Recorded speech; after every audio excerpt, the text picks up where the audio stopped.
میں اس کے ساتھ کال پہ باتوں میں مصروف تھا کہ آذان کی آواز میرے کانوں میں گونجنے لگی، اور یقینی طور پر وہ آواز اس کے کانوں میں بھی گونجی۔ دوران آذان ہم دونوں خاموش رہے۔ آذان کے اختتام پر اس نے مجھے کہا، آپ نماز پڑھنے جائیں۔ میں نے کہا، اچھا دیکھتا ہوں۔ وہ کہنے لگی، آپ ہمیشہ ہی ایسے ہی کہتے ہیں، آپ کبھی نماز نہیں پڑھتے، بس دیکھتا ہوں یہی کہتے ہیں۔ میں نے کال کاٹ دی۔ میں صرف جمعے کی نماز پڑھا کرتا تھا۔ ایک دن مجھے نیند نہیں آ رہی تھی، میں صبح تک جاگتا رہا۔ صبح کے وقت اس کا میسج آیا، اٹھ کر نماز پڑھ لیں جلدی سے۔ میں نے کہا، اچھا۔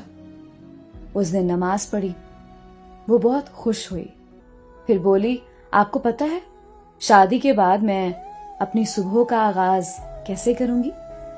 میں نے کہا، نہیں معلوم۔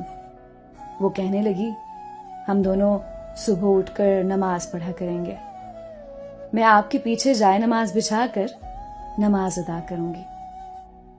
میں نے کہا، انشاءاللہ۔ اس کے بعد میں سو گیا۔ اس بات کو 2 سال بیت گئے۔ اب میری کوئی نماز قضا نہیں ہوتی۔ جب بھی آذان ہوتی ہے، اس وقت میں جس کام میں بھی مصروف ہوتا ہوں، میرے کانوں میں اس کی آواز گونجتی ہے کہ روحان اٹھیں، نماز پڑھنے جائیں، اور میں کام چھوڑ کر مسجد کا رخ کر لیتا۔ جب تہجد پڑھتا ہوں، اپنے پیچھے کچھ فاصلے پر ایک جائے نماز بچھاتا ہوں اور آنکھیں بند کر کے یہ محسوس کر لیتا ہوں کہ وہ میرے پیچھے ہی تہجد ادا کر رہی ہے۔ پھر دونوں جائے نمازوں کو تہ لگا کر ایک ساتھ الماری میں اس جگہ رکھ دیتا ہوں جہاں اس کی تصویر رکھی ہے، اور جب بھی جائے نماز اس جگہ رکھنے لگتا ہوں، کچھ لمحوں کے لیے سب کچھ رک جاتا ہے۔ اس وقت بس اس کی یاد